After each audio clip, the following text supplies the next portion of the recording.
A blessed Sunday to you, my dear brothers and sisters. I welcome you to the 14th Sunday in Ordinary Time. Our Gospel passage today could be divided into two. The first part is Jesus' thanksgiving prayer and appreciation to his Father. As part of this prayer, Jesus reveals to us the nature of God as a nurturing God. He also reveals to us the graciousness of God. And finally, Jesus tells us about the intimate relationship that exists between him and the Father. And because of this intimacy, Jesus tells us that he is the only access, he is the only way for anyone who wishes to get to the Father to pass through. For us to understand this thanksgiving prayer of Jesus, let us go back to verse 20 up to verse 25, which is actually the Jesus's expression of disappointment because of the rejection that he received from these three cities of Chorazin, Bethsaida, and Capernaum. We know that Jesus performed major miracles like feeding of the 5,000, the healing of the servant of the centurion, the healing of the paralytic, and so many other miracles that Jesus performed in these three cities. So Jesus' expectation was that these people, seeing all these miracles and receiving his teachings, are supposed to believe in him. They are supposed to accept him. And for me, this poses a question for evaluation for myself too, that all the blessings I have received from the Lord, did they bring me closer to God? Our greatest response to God in all his blessings and favors should be repentance. It should be to believe in God. The second part of this gospel is Jesus' invitation to you and to me. This invitation of "Come to me, all those who are burdened, and I will give you rest." It is good for us to situate it in the original context. In the original context, Jesus was referring to religious burden. Because in the time of Jesus, the Pharisees and the scribes, they multiplied the 10 commandments to more than 600 laws, such that it became a burden for the people to observe and to live out these laws. So the law became oppressive to the people, and Jesus' invitation was basically, please come to me. Stop being a slave to the law. Come to me and be, a friend to me. So the invitation of Jesus, my dear brothers and sisters, is for us to live where we are and come to him. And the question that should come to mind is, what is my own burden? What is my own weight? What is it that makes me uncomfortable in life? There are people who are burdened because of poverty. There are those who are burdened because of unemployment, because of sin, because of disappointment, because of frustration, because of failures. People have different kinds of burden. But Jesus says to us today, come to me and put on my yoke.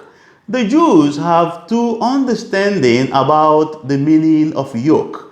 The first understanding about the meaning of yoke is that yoke means submission to the law, submission to the 10 commandments. So Jesus' invitation is an invitation for us to submit to him. And in this submission, we need a basic disposition. And that basic disposition that we need is that we have to be childlike. Remember, there is a difference between childlike and childishness. So in the childlike attitude that Jesus wants us to assume, we have to be honest like little children. You remember the story of the boy who was with the father, and when the father's friend who came to collect the money that the father was owing came, the father went and hid under the bed. And he said to the son, tell that man that I'm not around. So the boy came out, confidently and said to the man, my father is under the bed, and he said, I should tell you he is not around. You see the sincerity of little children. For us to be childlike means that we have to be dependent on God. We have to be humble. We have to be malleable. There are so many characteristics of a child, which also include, the forgiving heart of a child. If two children fight in the morning, in the evening, they are already playing together. That is how free and how simple a child is. So, for us to submit to Jesus as this first meaning of yoke, we have to become childlike. The second meaning of yoke is that the yoke means, the wooden frame or a bar that the Jews used to join two animals so that one will not run away from the other. So the point of Jesus is that he wants to join with us. He doesn't want us to walk alone. He doesn't want us to move as if we have no Lord or we have no friend. He wants to join with us. He wants to bear the cross. He wants to bear the burden with us. Remember, if we are running alone, it's just a race. But when we combine with God, when we allow God to run with us, it becomes grace. Jesus is not saying that he wants to remove 100% of our burden. But Jesus is saying to us, I want to bear this burden with you. And everybody is invited. There are so many people who have all kinds of burden, even also the ones placed on them by the church.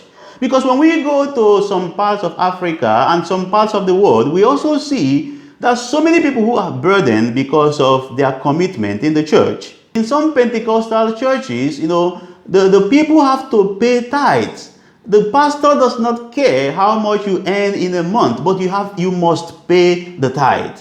Also, in some village churches, you see some old women who are so burdened because they have to pay that due, they have to pay that one, the CWO have to pay, the CMO have to pay, the CYMO have to pay, all so many payment and payment and payment and payment, such that people become burdened, so that religion that's supposed to be a sort of emancipation, religion that's supposed to give people freedom becomes a burden. It becomes exploitative to them.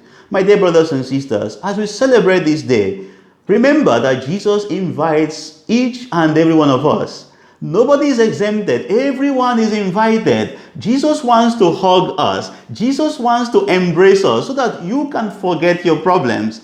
Jesus is inviting you. Never say, I am not worthy to go to Jesus. Every person is worthy to come to Jesus.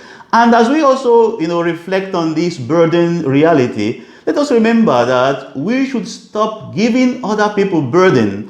When I speak bad words to people that kill their soul, it is a burden I have given to them. If I say something to someone that will make the person not to sleep at night, that is a burden I have given to the person. If I use my position to exploit and suppress and abuse other people, that is a burden that we are giving to them. Let us remember that we are all called as one family to embrace one another with joy, to embrace one another with honesty, to embrace one another in fullness of acceptance. And remember that you are blessed to bless.